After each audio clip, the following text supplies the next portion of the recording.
बिस्मिल्लाहिर्रहमानिर्रहीम। अस्सलामुअलैकुम नाज़रीन कराम, नई वीडियो में आपको खुश आमदीद कहते हैं। इस वक्त इसहाक डार के इस्तीफ़े पर एक नया फड्डा पड़ चुका है।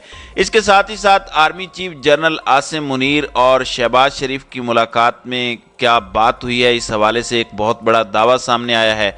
और नवाज शरीफ इस वक्त एक नया पंगा लेने के लिए तैयार बैठे हैं, जबकि दूसरी जानिब आर्मी चीफ के मामले पर और army chief general Asim Munir के हवाले से इमरान खान की एक स्टेटमेंट आई और उस स्टेटमेंट के बाद तीर निशाने पर जा लगा है।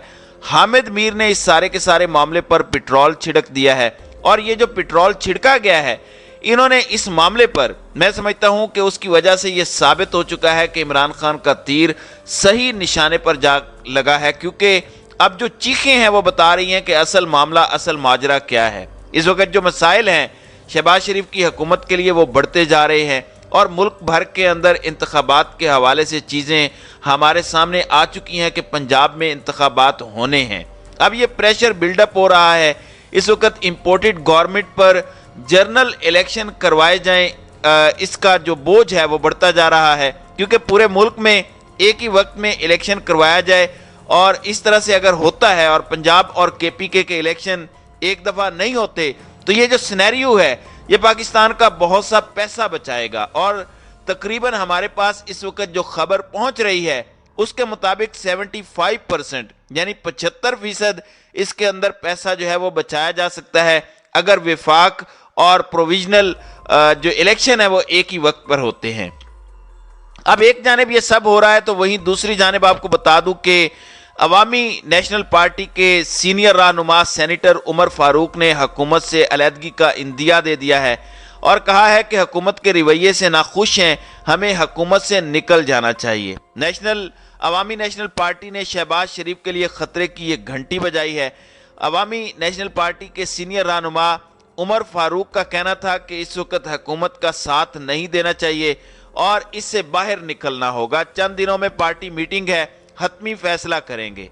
रहनुमा ANP का कहना था कि हमारी मीटिंग का बुनियादी एजेंडा हुकूमत से निकलने पर मुशावरत है।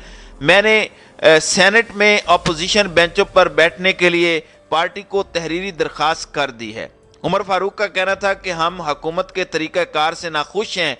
मैंने कह दिया कि हुकूमत के किसी बिल की हिमायत नहीं करूँगा। उनका कहना था कि अदम इस्तेकाम की वजह हर महकमे का अपना काम छोड़कर दूसरे काम करना है। PDM को कहा, पहले फैसला कर लें, पार्लियामेंट की आज़ादी तक ऐवान में नहीं जाएंगे, आज़ादी तक इलेक्शन भी नहीं लड़ेंगे, फिर ये किस तरह लाएंगे। रहनुमा ANP ने हुकूमत पर तनकीद करते हुए कहा कि उनको पार्लियामेंट का नशा है और जब तक ये नशा नहीं छोड़ते ऐसा ही होगा। सियासतदान का कसूर है, अगर किसी से नाराज है तो दूसरा खुश करने में लग जाता है।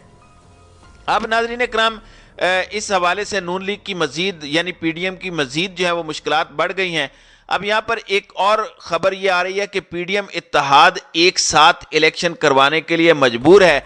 अगर अलग अलग इलेक्शन हुए तो इसका फ़ायदा इमरान खान को होगा और पीपल्स पार्टी को भी सिंध के अंदर अपनी फिक्र पड़ गई है, क्योंकि अलग अलग इलेक्शन में धांधली जो है वो करना मुश्किल हो जाएगी। खैबर पख्तूनख्वा के अंदर भी ANP को शायद यही इशू है कि अगर प्रोविजनल इलेक्शन हो जाते हैं 5 साल के लिए, पंजाब में इमरान खान की गवर्नमेंट आ जाती है और खैबर पख्तूनख्वा में इमरान खान की गवर्नमेंट आ जाती है, उसके बाद उनके लिए जो है वो सब कुछ करना मुश्किल हो जाएगा। मुबैना निगरान सेटअप इस वक्त चल रहा है, तो निगरान सेटअप के अंदर वो कुछ भी कर सकते हैं, लेकिन जब इमरान खान की हुकूमत आएगी, यहाँ पर इमरान खान के वज़राए आला होंगे, तो उनके लिए विफाक के हवाले से धांधली करना मुश्किल होगी और अब ये इल्ज़ाम लगाएंगे कि स्टेट मशीनरी इमरान खान के हक में इस्तेमाल हो रही है। लेकिन इन्हें ये पता लग चुका है कि इन दोनों सूबों के अंदर अगर इमरान खान की हुकूमत होती है तो नेशनल असम्बली के जो इलेक्शन होंगे उसमें धांधली करना नामुमकिन होगा। और पीपल्स पार्टी को ये एक बहुत बड़ा कंसर्न लग रहा है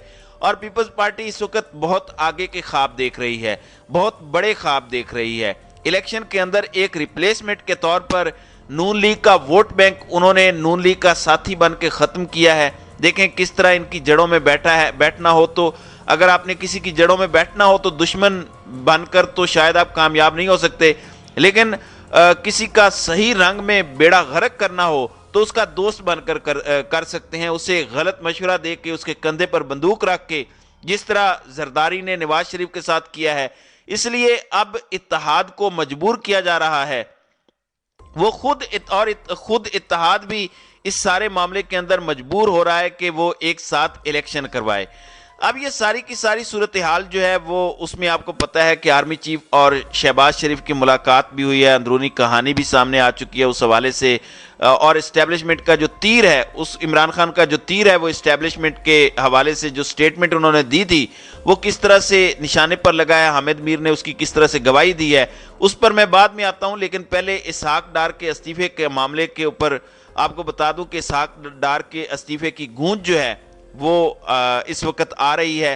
اسحاق ڈار کے حوالے سے پہلے بھی میں آپ کو بتا چکا ہوں کہ اب اگر الیکشن کے حوالے سے ڈیلینگ ٹیکٹک اپنائے جاتے ہیں یا کچھ بھی ہوتا ہے تو قربانی کے لیے جو ہے وہ اسحاق ڈار اور اسٹیٹ بینک کے گورنر کو تیار کیا جا رہا ہے، لیکن اسحاق ڈار کسی بھی صورت جو ہے وہ استعفیٰ نہیں دیں گے۔ کل انہوں نے ایک سٹیٹمنٹ بھی دی ہے، اور جس طریقے سے ان کے اندر تکبر اور غصہ پایا جاتا تھا وہ بھی آپ کے سامنے ہے۔ پھر نواز شریف کے یہ سمدھی ہیں، اور نواز شریف خاندان جو ہے اس کے کسی فرد کو بھی نقصان جو ہے وہ پہنچانا یا ان کے مفاد کے خلاف جانا جو ہے وہ ناممکن ہے۔ یہی وجہ ہے کہ شہباز شریف بیچارے بھی مجبور ہیں، یہاں تک کہ صحافیوں میں سے کسی صحافی نے ان کے استعفے کے حوالے سے ایک سوال کیا تو انہوں نے بڑے غصے کے ساتھ اس کا جو ہے وہ جواب دیا، اور بڑے سخت غصے کے اندر اسحاق ڈار نظر آئے۔ اسحاق ڈار کا ایک چھوٹا سا کلپ ہے 8 سیکنڈ کا، وہ ذرا آپ 2 مرتبہ اسے سنیے گا، پھر اس کے بعد میں بات کرتا ہوں۔ وہ نان اینٹیز ہیں کہ جی ریزائن کرے، میں کیوں ریزائن کروں؟ میں کون ہو تم؟ بلینز آف روپیز جا کے جو ڈیفینڈ دے گئے تھے، تمہیں تو جیل میں ہونا چاہیے۔ وہ نان اینٹیز ہیں کہ جی ریزائن کرے، میں کیوں ریزائن کروں؟ میں کون ہو تم؟ بلینز آف روپیز جا کے جو ڈیفینڈ دے گئے تھے، تمہیں تو جیل میں ہونا چاہیے۔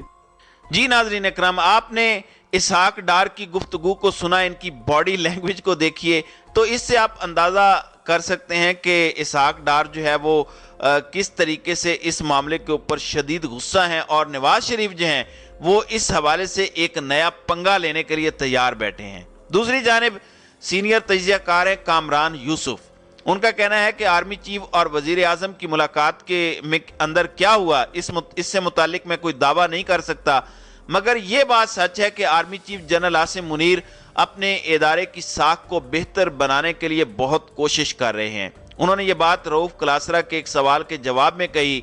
رؤوف کلاسرا نے کہا تھا کہ ان کے علم میں یہ آیا ہے کہ آرمی چیف وزیر اعظم کو یہ لکھنے والے ہیں کہ آرمی چیف کی ایکسٹینشن سے متعلق جو قانون بنایا گیا ہے اس کو ختم کیا جائے، کیونکہ اس سے فوج کی بدنامی ہوئی ہے۔ کامران یوسف نے کہا کہ آرمی چیف لکھنے والے ہیں یا نہیں اس پر تو میں کچھ نہیں کہہ سکتا، مگر اتنا جانتا ہوں کہ army chief general Asim Munir ادارے کی ساکھ کو واپس بحال کرنے کے لیے ہر ممکن کوشش کر رہے ہیں، کیونکہ یہ وقت کی ضرورت ہے۔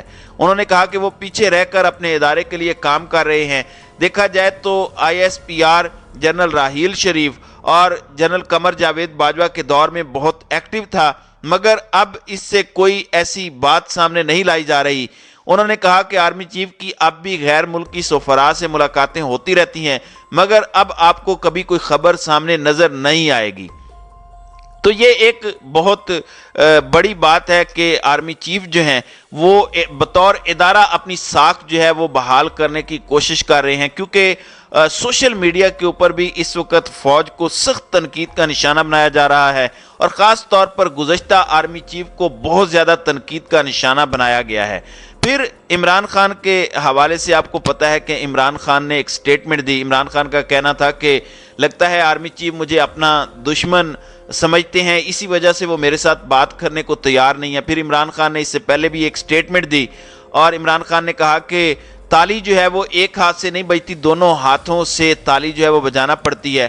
تو اب اس معاملے کے اوپر حامد میر نے بڑی دلچسپ بات کی ہے، اور وہ کس طریقے سے اس کے اندر جو ہے وہ جلتی آگ کے اوپر بجائے بجھانے کے اس کو تیل ڈالنے کی کوشش کر رہے ہیں اور آگ لگانے کی کوشش کر رہے ہیں۔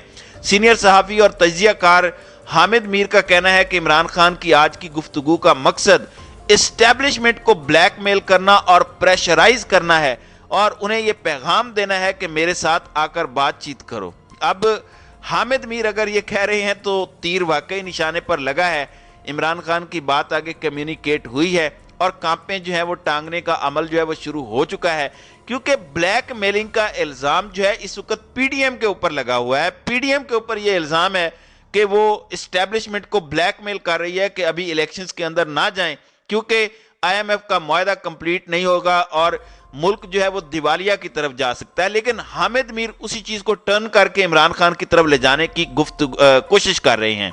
इमरान खान की सीनियर सहाफियों के साथ की जाने वाली गुफ्तगू पर रद्द अमल देते हुए हामिद मीर का कहना था, ऐसा लगता है कि इमरान खान को अब भी लगता है कि एस्टेब्लिशमेंट के अंदर उनकी कोई हिमायत मौजूद है और वो खुद भी कहते हैं कि मेरे लोगों से राब्ते हैं। यानी ये भी एक नई मतलब कि उन्होंने बात खड़ी कर दी है। हामिद मीर का कहना था कि जिस तरीके से सुप्रीम कोर्ट से इमरान खान को रिलीफ मिला है, ठीक है, वो आइन और कानून के मुताबिक है, लेकिन जब इमरान खान ऑपोजिशन में थे और नवाज शरीफ वजीर आजम थे तो उस वक्त जो सुप्रीम कोर्ट के फैसले होते थे उनका आजकल के फैसलों से मुआजना करें तो आपको जमीन और आसमान का फर्क नजर आएगा। उनका कहना था कि इमरान खान समझ रहे हैं कि अभी उनकी पोजीशन बड़ी मजबूत है और वो बारगेनिंग करने की पोजीशन में है। उन्हें यह बताया जाता है कि आपकी सियासी मकबूलियत बढ़ गई है, इसलिए वो एस्टेब्लिशमेंट को डिक्टेट कराने की कोशिश कर रहे हैं। यानी हामिद मीर ने टेक्निकली एस्टेब्लिशमेंट को पैगाम दिया है कि खान आपको बता रहे हैं कि ऐसा करना है वैसा करना है, यानी गुस्सा दिलाने की कोशिश कर रहे हैं। फिर हामिद मीर का कहना था कि जिस तरह से आज सदर आरिफ अलवी ने भी 30 अप्रैल की तारीख दे दी है, आजकल आरिफ अलवी को जो इमरान खान कहते हैं वो वही करते हैं। पहले वो मामलात को थोड़ा सा ताखीर का शिकार कर दिया करते थे। हामिद मीर का कहना था कि इमरान खान की आज की गुफ्तगू का मकसद एस्टेब्लिशमेंट को ब्लैकमेल करना, उन्हें प्रेशराइज करना और ये पैगाम देना है कि मेरे साथ आकर बातचीत करो, वरना मैं तुम्हारे साथ वही करूंगा जो थोड़े दिन पहले मैंने एक अफसर का नाम लेकर उस प्रेस कॉन्फ्रेंस में किया था। उनका कहना था कि इमरान खान की ब्लैकमेलिंग की स्ट्रेटजी पहले भी काम करती रही है और शायद उनका ख्याल है कि अब भी काम करेगी। उनकी ये बात बिल्कुल गलत है कि वो एस्टेब्लिशमेंट के खिलाफ नहीं है, वो बार बार एस्टेब्लिशमेंट का नाम लेते हैं। कुछ हाजिर सर्विस फौजी अफसरान के नाम पुकार कर उन्हें तनकीद करते हैं। इसलिए मैं इमरान खान की बात से इत्तेफाक नहीं करता कि उनकी कोई लड़ाई नहीं है। तो ये दर हकीकत इमरान खान के ऊपर इन्होंने ब्लैक मेलिंग का इल्ज़ाम लगाया है कि गोया कि इमरान खान जो हैं वो एस्टेब्लिशमेंट को ब्लैक मेल कर रहे हैं। दर हकीकत ये दोबारा से जो एंटी एस्टेब्लिशमेंट और एक लाडले वाला इमरान खान का जो बयानिया है वो कि इमरान खान एस्टेब्लिशमेंट का लाडला है, उस बयानिए को दोबारा खड़ा करके नवाज शरीफ का जो एंटी एस्टेब्लिशमेंट वाला बयानिया जो है उसको दोबारा जिंदा करने की कोशिश कर रहे हैं। और किस हद तक ये कामयाब होते हैं ये तो आने वाले वक्त में पता चलेगा। तो नाज़रीन इकराम, आपकी इस वीडियो के हवाले से क्या राय है? अब अपनी राय का इजहार कमेंट सेक्शन में ज़रूर कीजिएगा।